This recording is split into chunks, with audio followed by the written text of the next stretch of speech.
Oke, monggo Bapak. Saya sangat berterima kasih bisa ikut pelatihan ini. Terutama saya tertarik dengan konsep mandiri ini. Baiklah. Targetnya kan nanti kita bisa mandiri bibit, mandiri pupuk, mungkin bisa mandiri kesehatan. Tapi kalau kita nanti bisa berhasil, maka kita tidak akan tergantung dengan pihak lain. Betul. Lah pihak lain apa enggak marah ini nanti, Pak? Pasti marah. Karena kan begini, Pak. Kalau kita sampai mandiri, kemudian saya melihat Indonesia ini hanya sebagai pasar aja, Pak. Baik, betul. Penduduknya banyak, hampir 300 juta, dan mohon maaf, rata-rata IQ kita hanya mencapai 78. Betul. Pada normalnya itu 91 sampai 110. Jadi kalau 78 itu kriterianya, mohon maaf, on, Pak.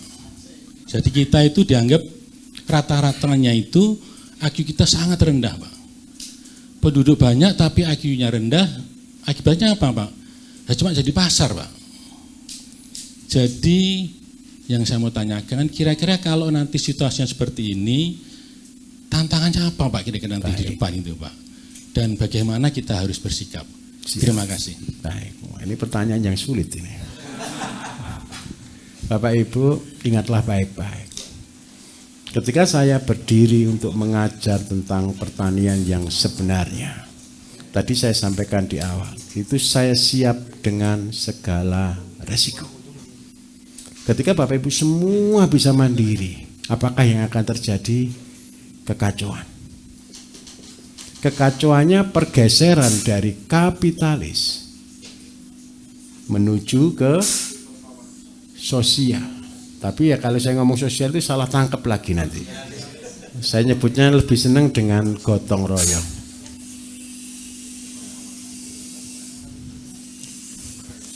Hari ini terjadi konsep semenjak revolusi industri tahun 1940-an. Terjadi konsep sentralisasi industri. Dan Indonesia betul yang dikatakan Bapak tadi, Indonesia menjadi market dunia. Semua barang-barang dunia yang konsumtif itu dikirim ke Indonesia. Dan itu sudah luar biasa berhasil. Anak-anak muda kita lost, sudah kehilangan kita mereka. Senangnya bukan creator, bukan menciptakan, tapi membeli. Betul atau tidak? Beli. Dan itu keberhasilan kapitalis untuk membunuh karakter. Menjadi konsumtif. Tetapi pertanyaan satu, kalau kita menjadi negara konsumtif terus-menerus, terus yang kedua, uang apa yang akan kita pakai belanja? Ya tadi, ada kali di luar Jawa, Pak, ini kata-kata kunci ya. Orang luar Jawa juga tidak senang dengan orang Jawa kadang-kadang. Saya tunjukkan tidak senangnya di mana, saya tunjukkan. Orang Jawa di luar Jawa, Bapak Ibu, buat warung bakso. Ini yang paling banyak. Kalau ada bakso di luar Jawa, pasti rata-rata orang Jawa. Betul ya? Orang Jawa jual bakso, Bapak Ibu, bisa beli tanah. Orang lokal jual tanah buat beli. Betul atau tidak? Betul. Orang luar Jawa itu kalau punya uang pasti beli bakso. Kalau tidak punya uang, ya diem saja. Nah, masalah utama juga sama dengan Indonesia. Ketika kita menjadi market dunia, maka kapitalis akan buat produksi di mana? Di Indonesia. Ini yang paling kita tidak senang, Bapak Ibu. Nanti mereka bisa sewa tanahnya Bapak Ibu loh, bahkan beli tanahnya Bapak Ibu, betul enggak? Kayak contoh lah kasus yang kemarin di Bojonegoro atau di Tuban itu, yang kaya mendadak itu. Tuban ya ada, Tuban ada, Bojonegoro juga ada ya. Yang satu kampung jadi miliarder semua itu loh. Kampung miliarder. Baik. Terus habis gitu yang isinya habis gitu beli mobil semua kan. Rumahnya jadi mewah semua kan. Nggak sampai 1 tahun kan habis uangnya kan. Mobilnya juga ikut habis enggak? Habis semua. Karena apa? Karena enggak tahu mengelola. Orang selalu berpikiran, oh saya dapat uang 1 miliar, seneng. Bikin usaha, usahanya apa? Rental mobil. Itu yang paling gampang kan? Orang, oh gampang rentalkan aja, begitu hilang mobilnya. Terus yang kedua, tidak bisa jadi. Terus yang kedua ada orang lagi, saya punya uang, saya kan buka toko, betul ya? Buka toko, buka supermarket, itu loh cuma tahan 1 tahun. Habis gitu tahu-tahu habis, tutup. Saya minta maaf, karena apa mereka bisa bangkrut? Modalnya punya enggak awalnya? Kan sudah punya modal kan 1 miliar, 3 miliar kan gitu kan. Tetapi yang kendalanya apa? Tidak punya ilmu. Karena dia tidak mulai dari nol. Tidak bisa merintis. Nah yang kita lakukan berbeda. Jadi ini alasan saya. Bapak Ibu, saya hanya menjangkau 2% penduduk Indonesia. Itu kalau berhasil. Jadi kalau ada orang tanya, Pak Bayu tingkat keberhasilannya berapa yang dicapai? Saya 2%. 2% itu banyak atau sedikit? Banyak Pak.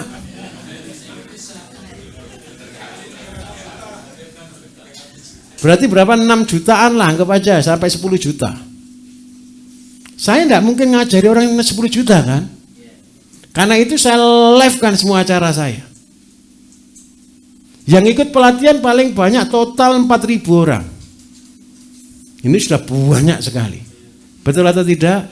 Gara-gara Bapak Ibu pelatihan saya bisa menjangkau di luar 40 juta. Dari 40 juta yang berhasil paling banyak 10 juta. Bapak Ibu bisa lihat di konten, di komentar-komentar di Facebook kami kan. Banyak orang kan, Pak, saya walaupun saya tidak bisa ikut pelatihan, saya tetap ikut belajar cuma dari YouTube kan gitu kan. Dan itu sudah luar biasa. Jadi penjangkauan saya, kenapa saya ikhlas jangkau ini? Kan saya jangkau ini 10 juta orang harus mau belajar. Seandainya 10 juta orang itu masif bergerak Bapak Ibu, enggak usah mikirin negara deh, mikirin keluarganya masing-masing saja. Saya yakin 100% Indonesia berubah. Betul atau betul? Goal saya apa? Ketika kapitalis sudah mau menguasai kita, mau menjajah kita dengan alasan makanan, akan ketemu orang-orang kritis di daerah. Betul atau tidak kira-kira?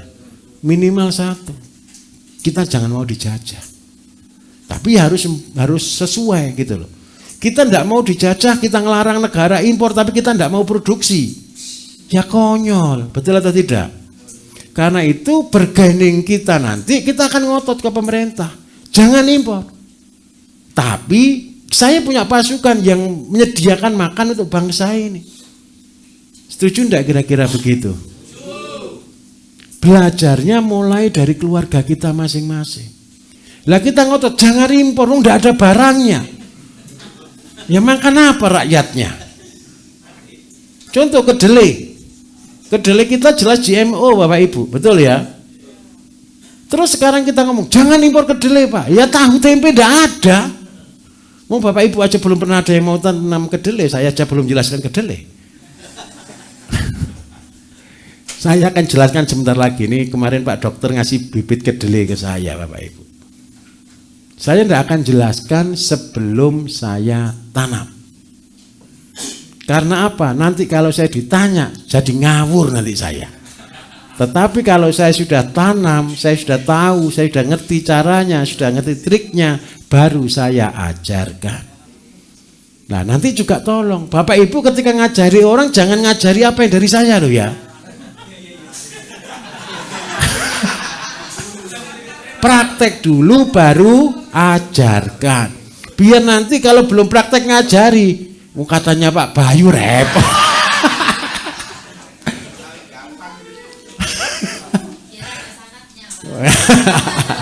Nah, Pak Dokter minta maaf. Memang ini akan menjadi kendala. Tetapi percayalah Bapak Ibu, percayalah. akan ada pergeseran. Industri akan pindah di mana? Di desa. Goal kita. Kenapa industri akan pindah di desa? Kalau program Intansari, integrasi pertanian desa mandiri itu bisa kita galakkan, maka di desa akan muncul pabrik-pabrik pakan, muncul pabrik-pabrik ayam, muncul pabrik-pabrik pupuk, muncul pengolahan-pengolahan. Dan itu adalah cita-cita dari presiden-presiden kita sebelumnya.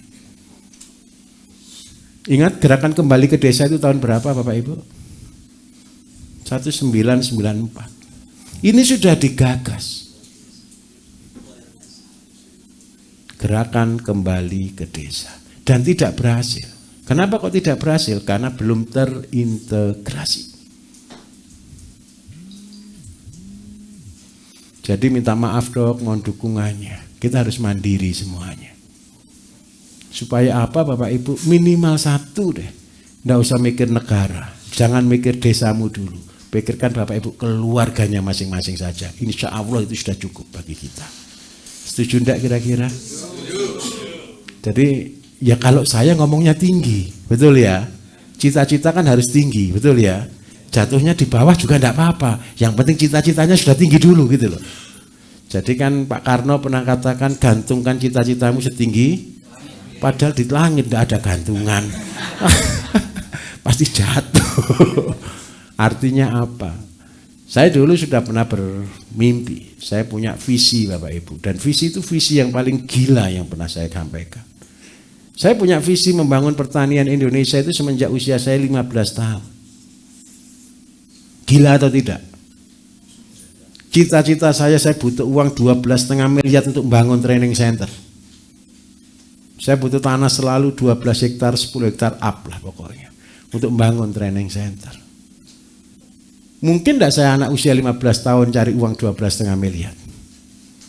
Tapi saya tidak berhenti berusaha. Pekerjaan saya pertama tukang las Bapak Ibu.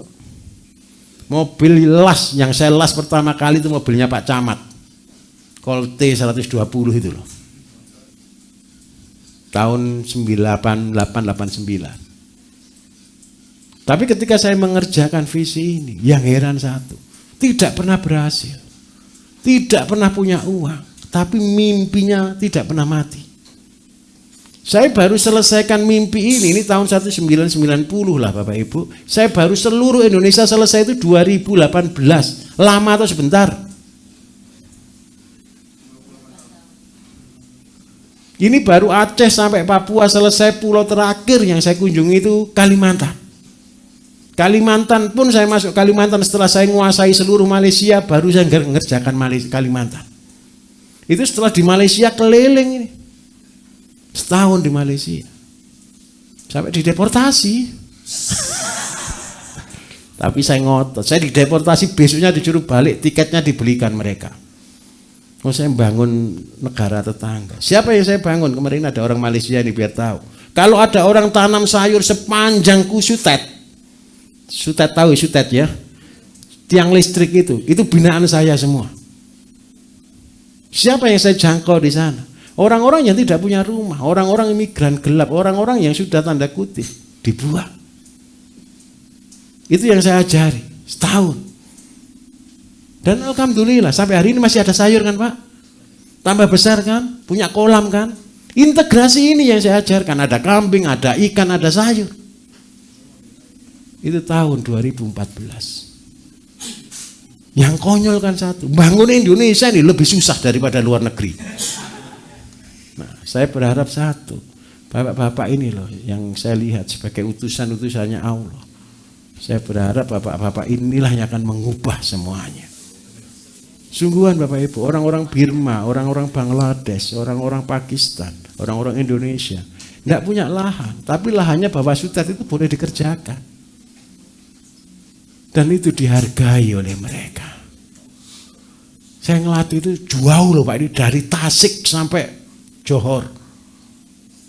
Kan pembangkitnya di Tasik. Jadi itu mungkin ada 200 kilo mungkin itu.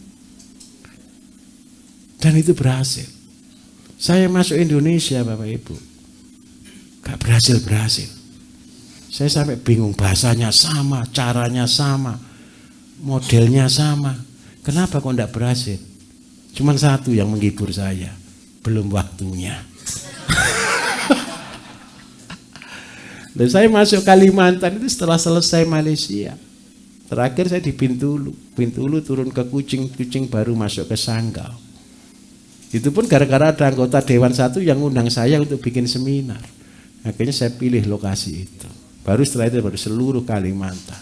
2018 saya sudah gantung sepatu karena saya berkata I am finished. Tugas saya selesai. Apes lagi 2019 ada Covid. Betul tidak? Gara-gara ada Covid pasti ada chaos. Dari situ saya bangkit lagi, saya membuat katalis dan semuanya. Karena apa Bapak Ibu, saya mencintai bangsa ini. Saya minta tolong Bapak Ibu pun sama ya, mencintai. Nah, mimpi yang saya bangun dari anak-anak dan saya wujudkan tahun 2018, mimpi yang impossible. Mimpi yang tidak mungkin. Gila atau tidak sih Bapak Ibu bangun bangsa tanpa digaji itu? Gila sekali. Uang sendiri loh. Seluruh keluarga besar saya itu mengatakan gini, sampean itu siapa? Ngapain kok bangun bangsa? Gitu. Ya saya bilang, saya orang Indonesia. Saya nangis nyanyi Padamu Negeri sama Indonesia Raya itu Bapak Ibu baru berhenti tahun 2018. Setiap ada acara kan nyanyi Padamu Negeri itu. Saya tidak pernah hafal lagu itu, tapi nangis. Nah, saya berharap satu, Bapak Ibu ada di sini bersama kami. Saya sudah berbagi hidup dengan Bapak Ibu. Bapak Ibu kan sudah tahu kehidupan saya setiap hari kan? Tidak ada yang saya sembunyikan. Semua adalah apa adanya. Saya berharap cuma satu, saya sebagai figur. Dan saya mau berbagi hidup buat Bapak Ibu. Dan saya minta tolong satu. Bapak Ibu berbagilah hidup dengan banyak orang di luar sana. Ilmunya gampang semua kan? Insya Allah. Pak Bambang mana? Oke. Bapak Ibu, mungkin sampai di sini dulu ya. Biar tidak tambah pusing ya. Oh ada satu lagi, baik. Satu lagi pertanyaan. Ayo mari, mic.